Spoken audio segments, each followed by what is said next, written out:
O sol voltou a brilhar, a vida venceu a morte. Bem-vindo, bem-vinda à comunidade cristã das Boas Novas de Atibaia, os nossos irmãos cristãos espalhados por aí.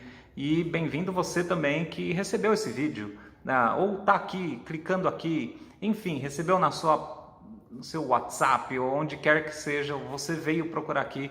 De toda forma, parece que então eu agradeço por estar sendo bem-vindo aí, nós aqui, a comunidade então agradece a você por estar nos recebendo aí na sua telinha e prestando atenção nisso por esses momentos. Então, obrigado, eu então me sinto bem-vindo por você. Obrigado, fica aí, acompanhe o que a gente vai falar aqui, Deus tem algo para você.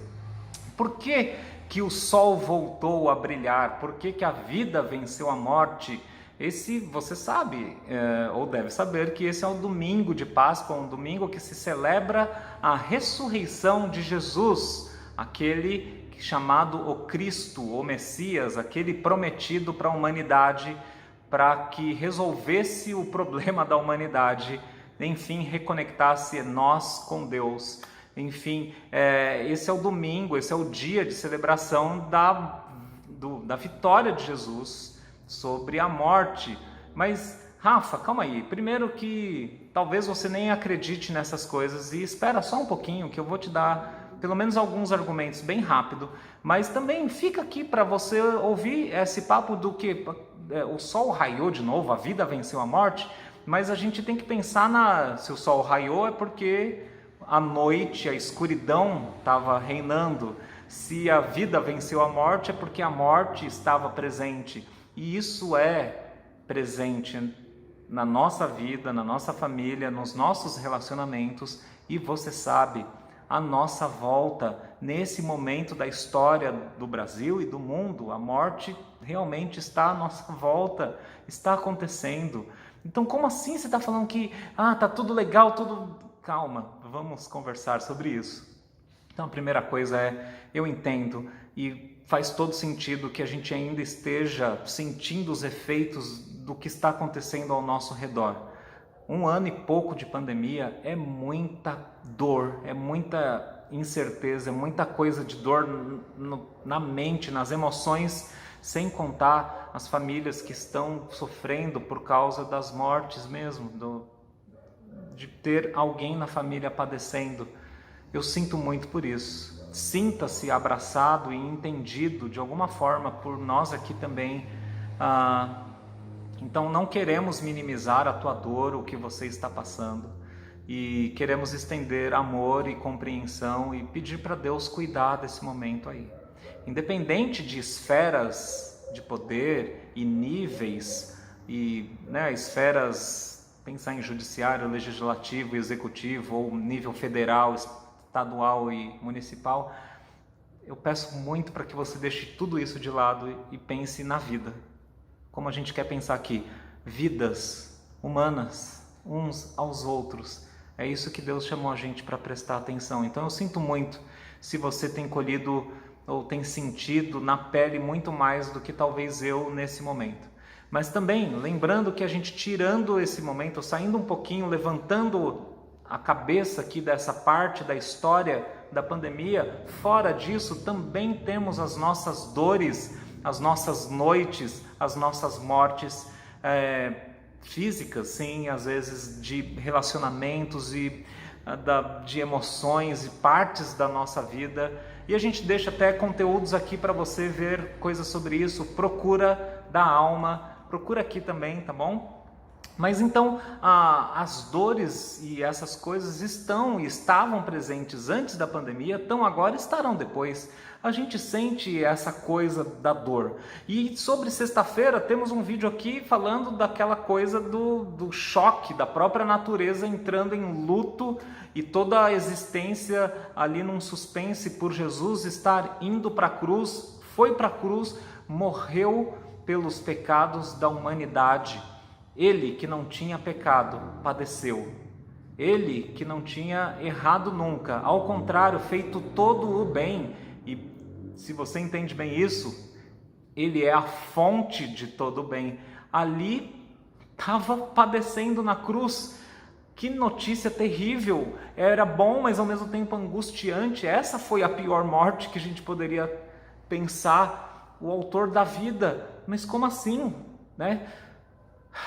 Só que no terceiro dia, os relatos dizem que ele ressuscitou, que ele voltou à vida, que ele andou de novo entre as pessoas, que ele tocou pessoas, e nós vamos falar sobre isso, sobre esse dia que o sol voltou a raiar e a vida venceu a morte. Primeiro, deixa eu te dar alguns argumentos rápidos sobre a veracidade disso, e aí eu deixo também para você correr atrás disso e pesquisar mais, ir lá em fontes, tentar fontes primárias ao invés de secundárias e terciárias, tá bom? Se você gosta muito aí de história, corre muito lá atrás de fonte primária.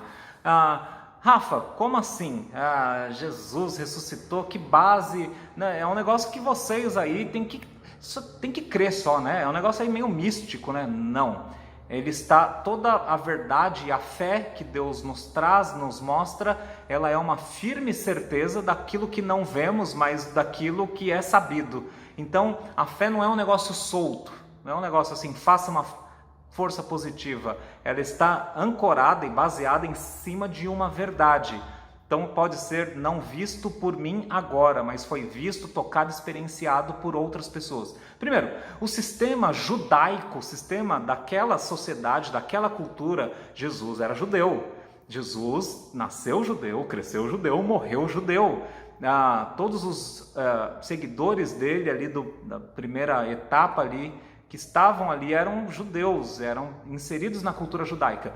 O sistema judiciário do judeu, o sistema de lei deles era baseado, eu não estou nem pedindo para você crer em Deus, estou falando, o sistema de lei do judeu dizia que quando uma pessoa estivesse mentindo, ou dito como falso testemunho, se uma pessoa, aí já não, aqui é palavra de um contra o outro, né? Mas se tivessem duas pessoas já falando assim, ei, eu fiz tal coisa, e duas aqui falando assim, você não fez, nós vimos, ou aconteceu tal coisa, e essas duas pessoas aqui chegarem como testemunhas e falarem, não aconteceu tal coisa, nós provamos que não.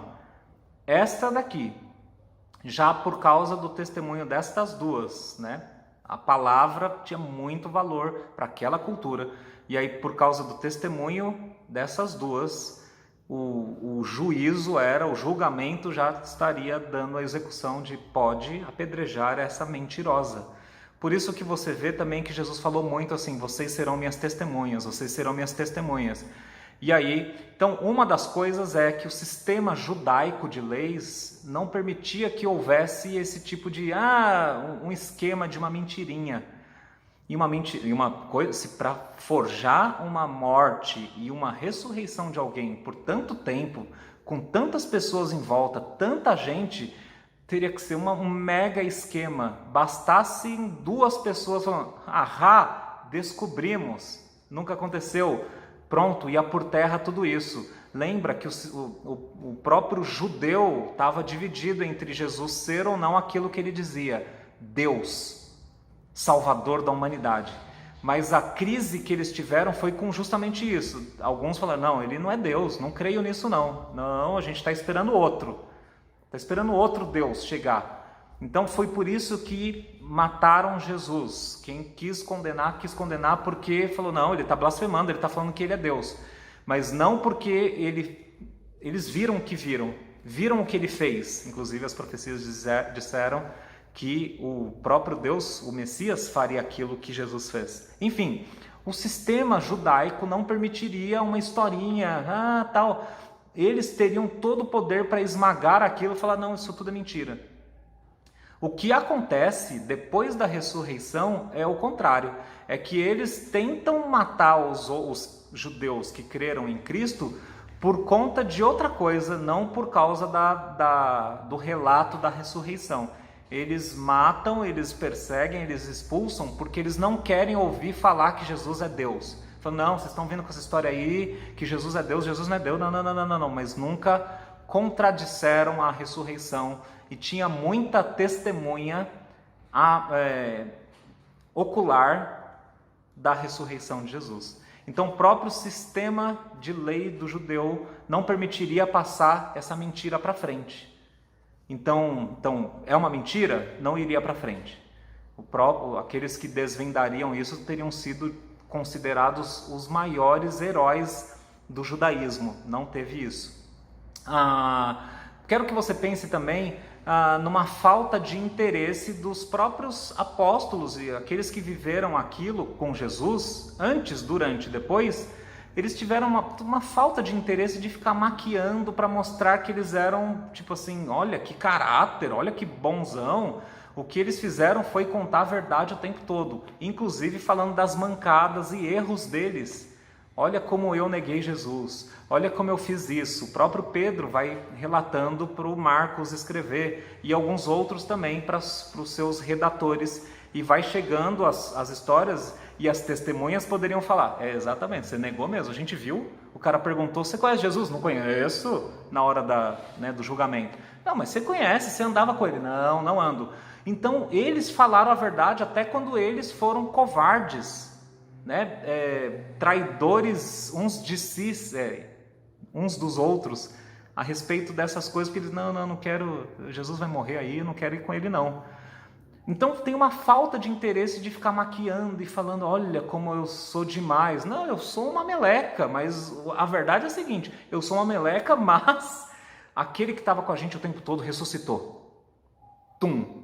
Então a verdade é nua e crua. Então se eles quisessem ficar maquiando os dados para falar, não, acredite na nossa história, eles não teriam falado também que foram as mulheres que foram primeiro lá. E elas encontraram a tumba vazia, elas encontraram os anjos dizendo, ele já ressuscitou, vocês estão fazendo o que aqui? Elas voltaram para avisar os apóstolos, eles não acreditaram, um ou outro foi ver. Então eles não fariam isso numa sociedade, não só judaica, toda aquela do Oriente Médio e daquela época, não só do Oriente Médio, da Grécia e de Roma, toda a civilização ali não dava valor para o testemunho da mulher. Se eles quisessem maquiar uma historinha, eles não iam colocar mulheres sendo as primeiras falando aquilo que falaram.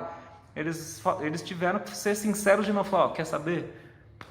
Foram as mulheres que foram lá e elas falaram pra gente, a gente não acreditou, porque falaram, a mulher tá falando, tá vendo coisa, mulher? Só que elas estavam certas. E a gente foi atrás, de novo, para nossa vergonha, a gente errou de novo de não acreditar nelas. E depois quando a gente foi ver, e aí, tá entendendo? Olha tanto peso que tem da história aqui. Então, outra coisa, e eu acabo por aqui, uma súbita mudança daqueles que estavam negando e fugindo, falando, eu não quero morrer com ele não, sai fora, tô fora. Depois da ressurreição, depois do relato da ressurreição, a gente vê aqui nos evangelhos, também na história, aqueles homens e mulheres falaram, agora não tem o que a gente fazer. Isso muda tudo. É o seguinte, quer me mandar para a cadeia porque eu considero Jesus o Rei dos Reis, o Deus que se fez carne e veio nos salvar? Pode me mandar, mas eu não mudo minha história agora. Tá entendendo? Aquele mesmo homem que falou, conhece Jesus? Não conhece. Meu Deus, tô fora. Aquele mesmo homem depois fala, pode me matar. Essa é a história, essa é a verdade. Muitas pessoas, para ter combinandinho uma história, alguém teria traído e falado, não, brincadeira, não vou contar a verdade. O relato diz, inclusive, não só o relato judaico, mas o romano e grego, muitos estavam dispostos a morrer e morreram por essa verdade. Muitos que nem concordavam em detalhes, muitos que inclusive perseguiam os cristãos, como Paulo. Ele tinha uma vida muito boa e muito top. Ele era de uma classe privilegiada de judeus. Ele tinha poder, autonomia e prestígio na sociedade judaica. E depois do encontro com Jesus ressuscitado, muda tudo. E aí ele fala, agora é o seguinte, agora eu estou em maus lençóis com os cristãos, com os judeus e com todo mundo. E foi assim a vida do próprio Paulo, porque ao ir conversar com os cristãos olharam para ele e falaram, mas você não estava matando a gente agora há pouco? Não foi você que matou Estevão? Não foi você que matou o meu irmão? Não foi você que matou tal? Ele falou assim, me perdoem, eu estava errado. E aí ele troca todo o prestígio dele, poder na sociedade que ele tinha, por ser da família que era, do clã que era, da parte dos líderes que era, ele troca tudo por isso. A ressurreição de Jesus mudou tudo. E aí eu te peço para ir atrás disso. Mas o que isso quer dizer respeito a gente? Eu peço para que você abra a Bíblia em Lucas capítulo 24. Você que, como eu, muitas vezes tem uma escuridão no coração, tem a morte dos seus sonhos, eu tenho a morte dos meus sonhos. No capítulo 24 de Lucas, aqui também um companheiro de Paulo, Lucas, um médico, um cara estudado, esclarecido, nesse relato aqui, falando: no primeiro dia da semana, de manhã bem cedo, as mulheres levaram ao sepulcro as especiarias aromáticas que haviam separado. Encontraram removida a pedra do sepulcro, mas quando entraram não encontraram o corpo de Jesus.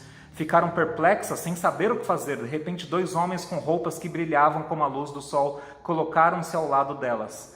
E aí, o relato aqui segue, depois você continua lendo aí Lucas capítulo 24, como esses anjos falam para elas: vocês estão procurando aquele que ressuscitou? Ele já tinha dito que faria isso. Faltou vocês acreditarem. E agora esse é o poder da ressurreição. Vai colocando um ponto final ou de exclamação em tudo que vinha sido dito na Bíblia. O poder da ressurreição e o efeito dela para nós cristãos é de festa. Então aquela coisa do nosso ser meio triste, meio desesperado. Poxa, e agora? Mas o que vai acontecer da gente? Mesmo no meio de tanta coisa difícil ao nosso redor, a gente tem a melhor das notícias. Jesus ressuscitou. O autor da vida está vivo. A vida engoliu a morte.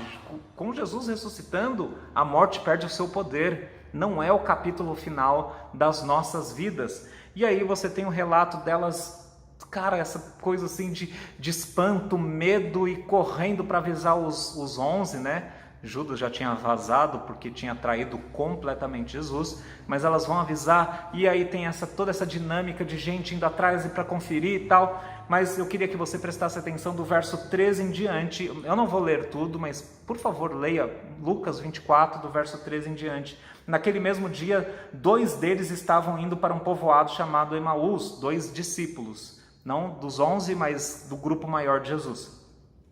No caminho, conversavam a respeito de tudo o que havia acontecido. Enquanto conversavam e discutiam, o próprio Jesus se aproximou e começou a caminhar com eles, mas os olhos deles foram impedidos de reconhecê-lo.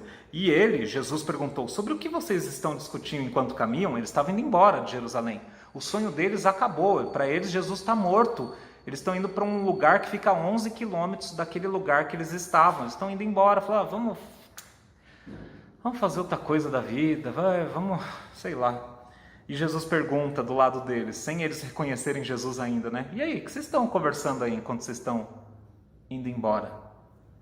Um deles, né, sobre o que vocês estão discutindo enquanto caminham, eles pararam com os rostos entristecidos. Um deles, chamado Cleopas, perguntou-lhe: você é o único visitante em Jerusalém que não sabe das coisas que ali aconteceram neste dia?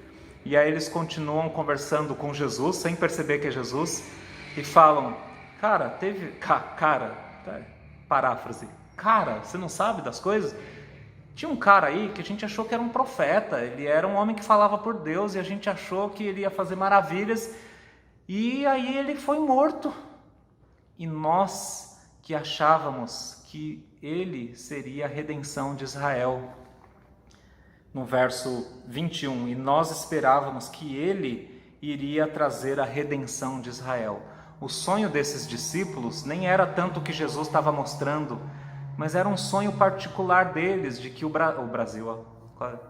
ato falho, que o país deles tivesse um jeito digno de viver, não fosse escravizado por Roma.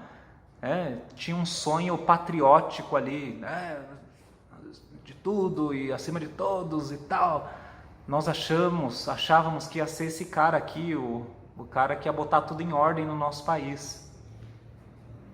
Então, a escuridão do coração deles, a morte do sonho deles é que eles não viram em Jesus aquele que botou ordem em Jerusalém, em Israel. Quantas vezes eu e você também não temos esses momentos de que a gente, cara, mas eu achei que ia ser essa pessoa, a pessoa da minha vida, mas eu achei que essa igreja finalmente ia ser a igreja que eu ia me sentir bem. Eu achei que agora, com aquele político, agora as coisas iam dar certo. E aí a gente vai vendo a realidade das coisas e falando, não, tá, a família, eles estão tentando, é que nem usou. E a gente vê a realidade nua e crua na nossa frente, que aquilo, as coisas que a gente estava colocando a nossa esperança, elas são efêmeras, frágeis, não aguentam o peso do nosso sonho, da nossa esperança. Elas não aguentam ser a resposta do nosso medo. Elas não aguentam o peso enorme de ser o salvador da nossa alma, do nosso coração. A gente quer que a nossa esposa, que aquele outro, nosso filho, seja tudo pra gente. Ele não aguenta esse peso. A gente quer que aquela situação seja perfeita para nunca nos magoar. Não aguenta, aquilo lá vai explodir com o peso disso. E aí, à noite, a escuridão reina no nosso coração e os nossos sonhos morrem. E não é só na pandemia, é no dia a dia. Mas Jesus é gracioso com eles, e ali ele está ressurreto, ele está vivo de novo, calma, e aí ele vai conversando com eles, segue o texto depois, e ele vai conversando e fala, nossa, como vocês demoram para entender, e ele pega todas as escrituras e começa a mostrar como tudo era a respeito dele, não o presidente, não a família, não o filho, não a filha, não o outro, não o amigo, não a igreja, embora Deus criou a igreja sim, e ele acha, ele quer que esse projeto, e ele garante que vai para frente, e ele quer o teu envolvimento com um grupo de pessoas que se entende como falho, todo mundo é falho aqui? Sim. Quem que é perfeito? Jesus, pronto, vamos junto. Ele quer que você tenha isso, porque Jesus começou a explicar tudo da Bíblia, das Escrituras, falando como ele era o centro de tudo.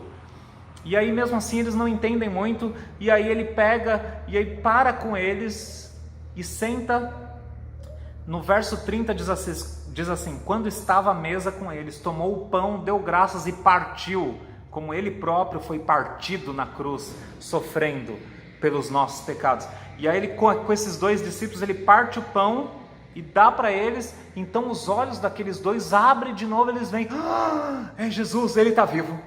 Porque eles estão com o pão na mão, eles estão com Jesus ali de verdade, eles estão com um negócio materialmente falando. A ressurreição não é um negócio assim, é simbólico. Não foi simbólico, foi de verdade, era material. E Deus está falando agora para a gente não só de coisas assim, espere o futuro, espere o céu. Ele está falando a materialidade tem importância sim, a comunhão, o abraço tem importância, sem isso a gente fica louco. Ele explicou as escrituras e o coração deles queimou. Eles falaram depois assim, nossa, o teu coração não estava queimando quando ele falava da palavra? Estava, o seu também não estava? Mas o olho abriu com a coisa simples da comunhão, do quebrar do pão, do estar junto, a materialidade da ressurreição é outra coisa que a gente tem que ficar e bater o pé nisso. Jesus ressuscitou e ressuscitou corporalmente, e isso diz muito sobre a nossa vida nessa terra, enquanto a gente espera a chamada ao nosso lar. A palavra de Deus queima o nosso coração, mas a comunhão, a materialidade abre os nossos olhos uns para os outros, é a realidade de Deus. Você sabe, quando alguém é gentil com você, paga o preço, come com você, compartilha o pão com você, um chocolate, um suco, fala, vamos rachar uma batata frita, e alguém dá a maior parte para você, não, pega aí.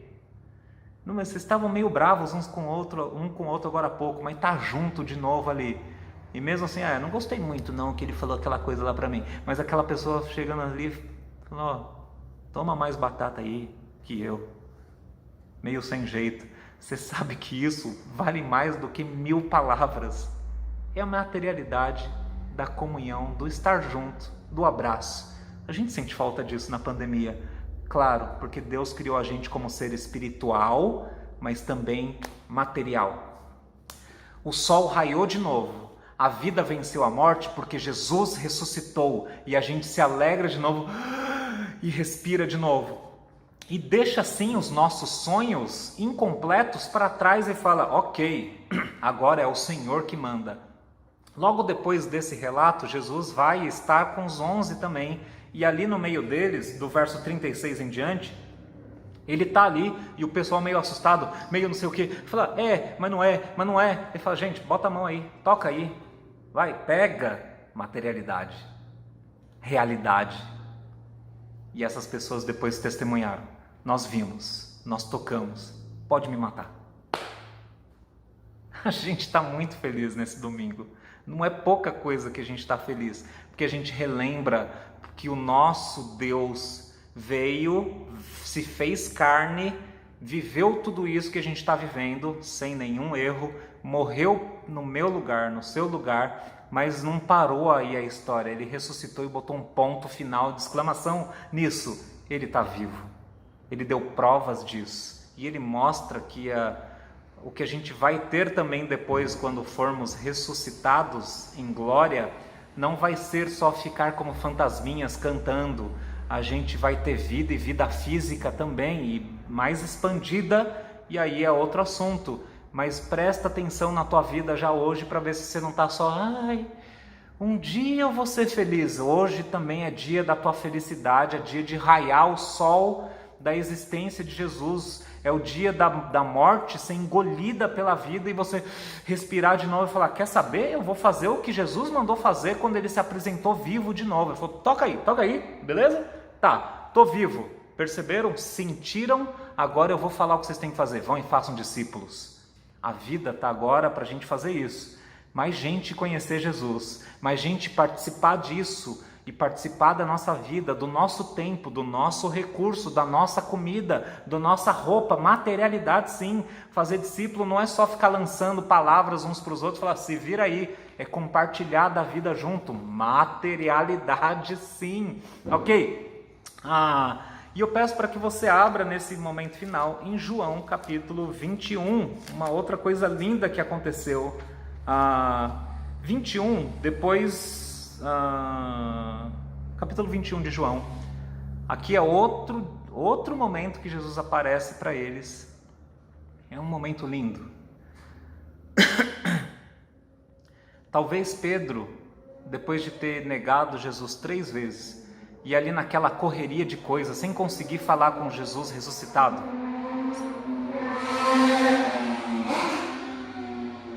sem conseguir falar direito com Jesus, né? Tanta coisa acontecendo e ele tinha que fazer tanta coisa e tal, e eu queria falar, mas Jesus, desculpa aquela vez lá que eu te neguei 3 vezes, falei que não te conheci, eu dei mancada, não deu, já desapareceu, já foi fazer outra coisa. Aí aqui, João capítulo 21, a gente tem uma coisa tão graciosa de Jesus. Depois disso, Jesus apareceu novamente aos seus discípulos à margem do mar de Tiberíades. Foi assim, estavam juntos Simão, Pedro, Tomé, Natanael, os filhos de Zebedeu e outros 2 discípulos. Vou pescar, disse Simão Pedro. Eles disseram, nós vamos com você. Eles foram e entraram no barco, mas naquela noite não pegaram nada. Ao amanhecer, Jesus estava na praia, mas os seus discípulos não o reconheceram. Ele lhes perguntou, isso aqui é Jesus já ressurreto. Filhos, vocês têm algo para comer? Eles responderam que não. Ele disse, lancem a rede para o lado direito do barco e vocês encontrarão. Eles lançaram e não conseguiram recolher a rede, tal era a quantidade de peixes. 7.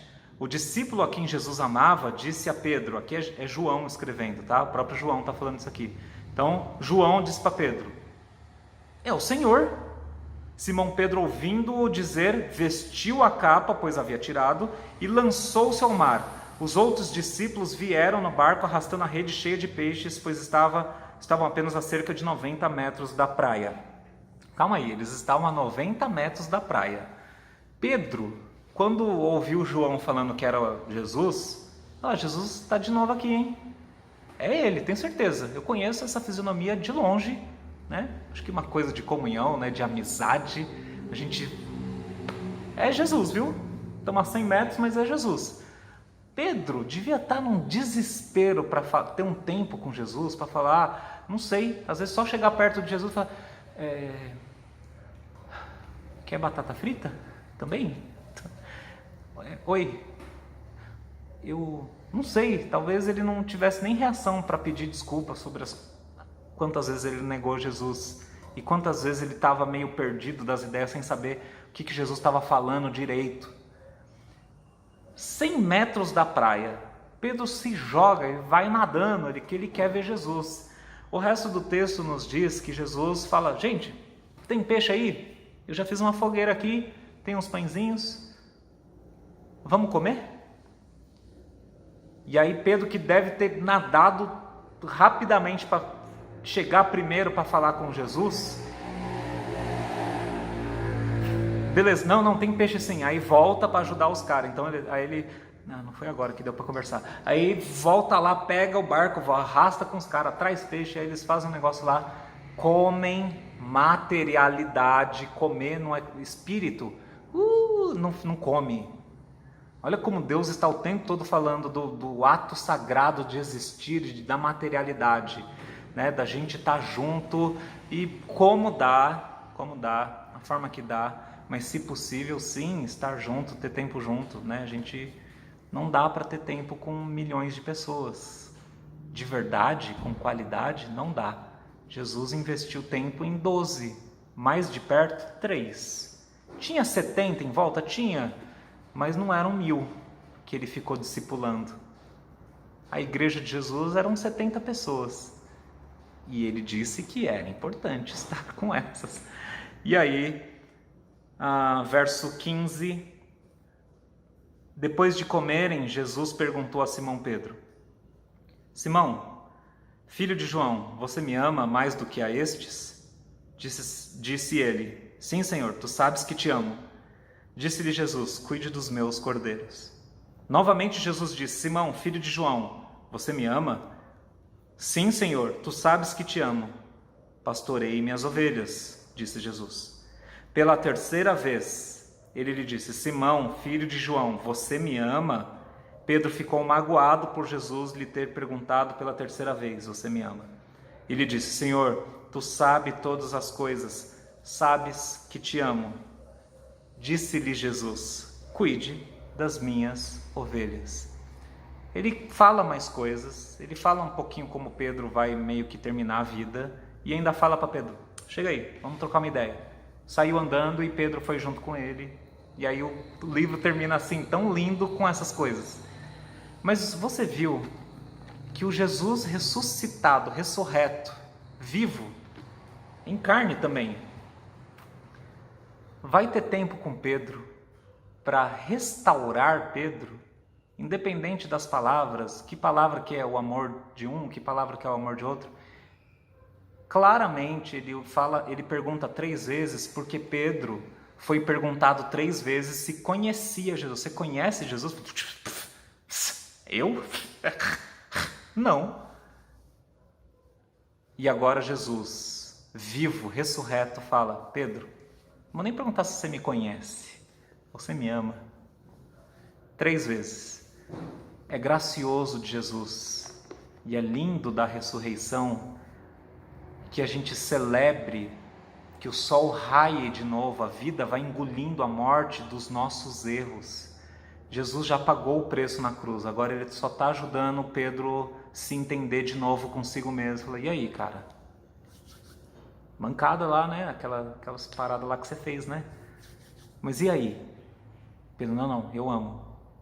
E aí? Eu amo. Então ele faz 3 para Pedro também se sentir justo e em paz com as 3 vezes que ele deu mancada. E não é aqui a teologia do faça 3 coisas boas para cada 3 coisas ruins que você fez. É só um Jesus sendo gracioso com ele, falando, pronto, você me confirmou aí 3 vezes, você me negou 3 vezes. Cara, vamos voltar para a missão? Pastorei as minhas ovelhas.